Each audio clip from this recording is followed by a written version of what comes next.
2014 was an interesting year for video games. We had some fantastic games, some awful ones, and lots of ones in between. But we all know that the failures of the gaming industry could have been so much better. And with that in mind, it gives me great pleasure to welcome you to a new series here where I use my boundless wisdom and endless knowledge of how the world could have been better if people listened to me to explain how to fix some of our favourite gaming series and the errors that they've made recently. So, first up on the docket, Far Cry 4.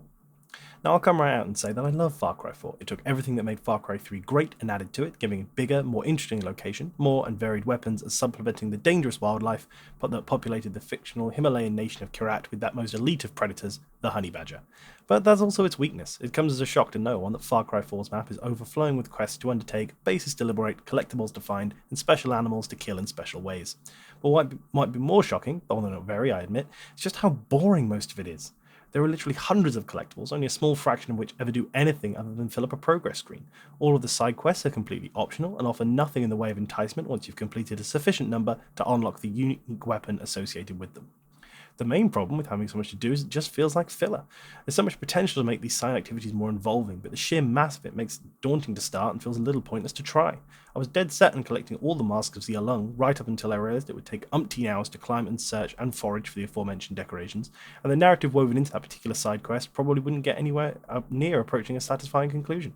As much as the game wants you to give you a massive sandbox to play in, shrinking the overall map size down and adjusting the number of activities accordingly probably would have made the whole experience a lot more enjoyable, and then I'd finally get to see what's up with the goat. But for all the time I could spend complaining about the failings of the gameplay, ultimately it's not so bad. There's a lot to do, but it's all entirely optional. The map itself is an awful lot of fun to explore in any case, even if it is rather forgettable for the most part.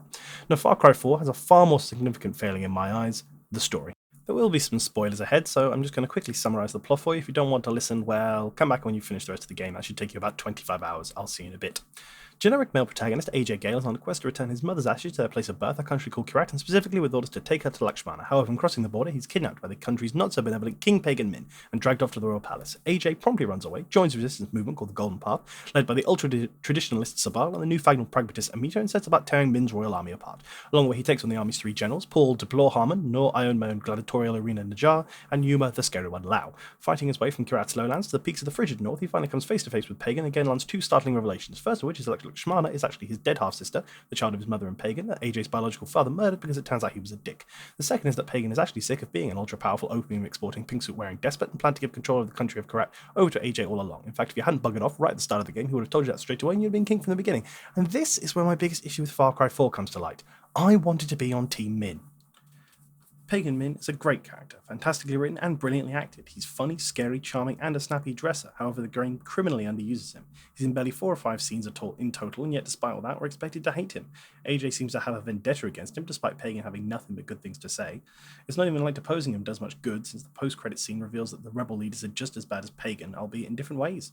Pagan's promise to AJ at the beginning of the game, the two of them are going to tear shit up, is a far more exciting offer than the boring, self-righteous Golden Path ever make you. Far Cry is a game entirely about tearing shit up. Number 4 does a better job than the previous ones of admitting to that fact, rather than insisting on some dreary nonsense about the truth of the human condition. But why not let me play as the Royal Army, fighting alongside the far more compelling villains as they take back the country from the rebel armies? It essentially amounts to a palette swap and getting to spend time with more interesting characters.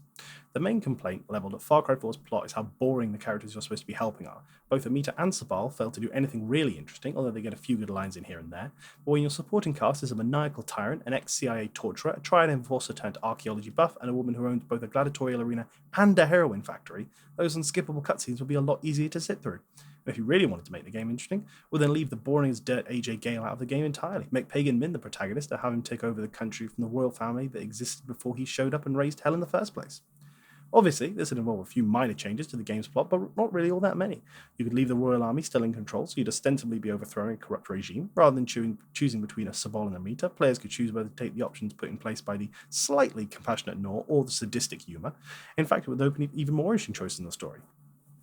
Much like in the previous games, your choices are ultimately meaningless, but playing as a villain would make the choices so much more interesting. For example, it turns out Noah only works for Pagan because has her family held hostage, and she asks you to free them.